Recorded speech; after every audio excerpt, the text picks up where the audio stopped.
When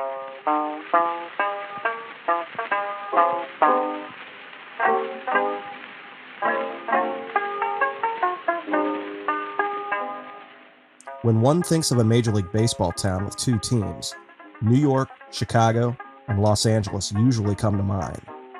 Not a city such as Cincinnati. But in the year 1891, that was indeed the case. Cincinnati had the distinction of having two Major League Baseball teams. And oddly enough, both clubs were referred to as the Cincinnati Reds.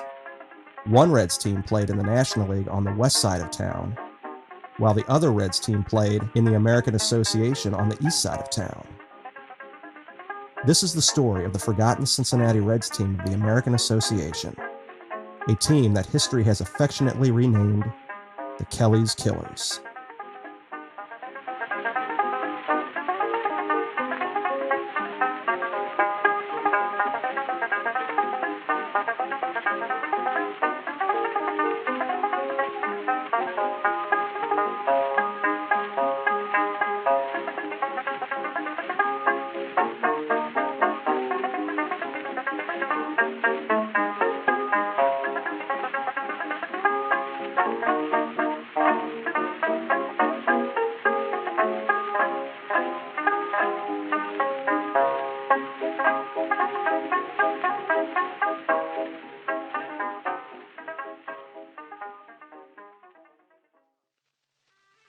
In the 19th century, Major League Baseball was not an institution the way it is now. It was more like a series of carnivals that may appear or disappear at a moment's notice. Different major leagues would come and go. Teams closed up shop regularly or jumped from one league to another. By the time the 19th century had ended, baseball had seen 5 major leagues come and go, with only the National League surviving. The Reds club that we know today was born and established in a major league called the American Association. Cincinnati played in the association for 8 years. Following the 1889 season, Reds ownership decided to move their franchise to the older and better managed National League. However, a turbulent baseball season was over the horizon due to the fact that the National League and the American Association had to contend with a new major league for the 1890 season. The new circuit was called the Players' League and was led by Hall of Famer John Montgomery Ward. The 1890 season was tough on all 3 leagues, and by season's end, all 3 circuits were hurting, including a number of their clubs. Cincinnati was in fact one of those clubs. The Reds were teetering on bankruptcy, and club owner Aaron Stern withdrew his franchise from the National League. He then sold the Reds to Players' League investors headed by Cleveland trolley car entrepreneur Albert Johnson. Johnson's plan was to move his newly acquired club into the Players' League for the 1891 season. The National League, who had just lost the Reds, in turn granted wealthy clothing merchant John T. Brush the vacant spot for a brand new Cincinnati club. Meanwhile, Johnson's plans to move the Reds unraveled when the Players' League folded in January of 1891. Johnson then turned his attention toward the American Association, the same league that the Reds had left in 1889. The association, who regretted letting the team go in the first place, gladly welcomed the club back into the fold. However, shortly after Johnson's commitment to the association, and for reasons unknown, he sold the Reds back to the National League for a sum less than what he initially paid for the club. John T. Brush, who was promised the new Cincinnati League franchise, simply took control over the Reds as if they never left the National League in the first place. The move was a crushing blow for the struggling American Association. They had lost the Cincinnati Reds again. But the league persisted in maintaining the Cincinnati market. As a result, the association installed a new Cincinnati franchise to fill the void that the Reds were to occupy. When all was said and done, Cincinnati had 2 major league franchises competing during the 1891 baseball season. The new Cincinnati Association team was owned by eccentric German businessman Chris von der A. Von der A, who also owned the association's St. Louis Browns, was a larger-than-life character. With his bushy mustache and exaggerated German accent, von der A was the first baseball owner with a significant public persona. During Browns games, he would sit in a special box behind third base with a whistle and binoculars. He would use the whistle to get the attention of players and occasionally for someone to fetch him a beer.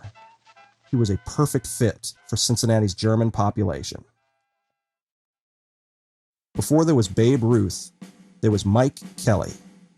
The King, as he was known, had a larger-than-life persona and established himself as the first superstar of baseball.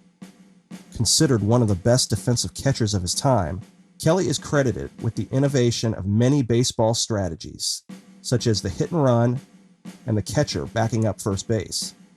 His base running skills were legendary, and his famous hook slide even became the subject of a hit song written in 1889 by vaudeville comedian J.W. Kelly. When the gang began to yell, "Oh, slide, Kelly, slide. Your running's out is great. Slide, Kelly, slide. Stay there, hold your base. If someone doesn't steal you and your batting doesn't fail you, then take you to Australia. Slide, Kelly, slide." The King began his illustrious career in Cincinnati, playing for the First National League club during the 1878 and 1879 baseball seasons. He then moved on to play for Cap Anson's Chicago White Stockings, where he helped the club win 5 National League pennants during a 7-year stint. Following the 1886 season, Chicago sold Kelly to the Boston Beaneaters for a then record sum of $10,000. The city of Boston was thrilled to get him. Kelly played with the Beaneaters for 3 seasons before jumping to the Boston entry in the Players' League. His Players' League club went on to win the league's only pennant. Following the demise of the Players' League, Boston Reds owner Charles Prince decided to unload his biggest star, Mike Kelly. Prince's Boston club was set to play in the American Association, but Kelly threatened to retire unless he could return to Cincinnati, where he began his playing career. Kelly would get his wish, and the King returned to the Queen City as player-manager of the new association club.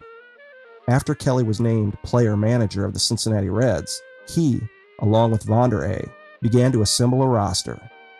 By the end of March, the club had secured a healthy collection of seasoned veterans and promising youths in Emmett Seary, Ed Andrews, Yank Robinson, Dick Johnston, Cannonball Crane, Farmer Vaughn, Matt Kilroy, Frank Dwyer, and Art Whitney. While the roster was taking shape, ownership began looking for a place to play. The club considered the Avenue Grounds, which was located a few miles north of the National League Reds ballpark, but the ballpark was subject to an option by the League Reds and was unavailable. The Association Reds decided to build a new ballpark instead. With vacant lots in the city proper being few and far between, the club would have to look towards the outskirts of the city. Sites under consideration were the Full Mile Driving Park in Oakley, the Woodruff Estate in Clifton, and even a site near the Licking River in Covington, Kentucky. However, when all was said and done, the club owners settled for a suburb of Cincinnati called East End in the Pendleton grounds. Contracts for the grading, sodding, and draining of the ballpark were opened immediately, along with bidding on the erection of the grandstand pavilion, bleachers, and fences.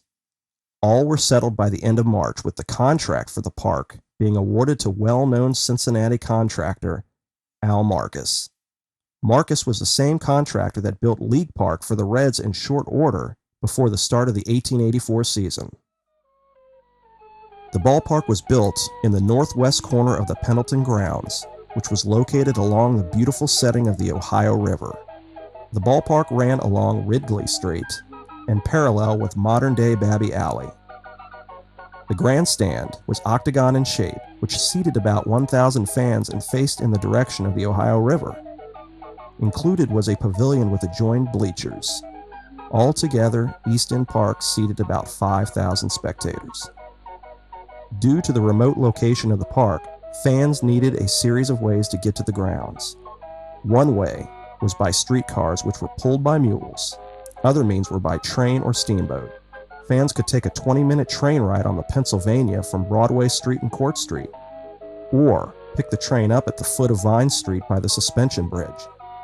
Since East End Park was one of the few major league parks that was accessible by river, fans also could opt for a 20-minute steamboat ride on the Coney Island steamers Missouri or Gilding Star.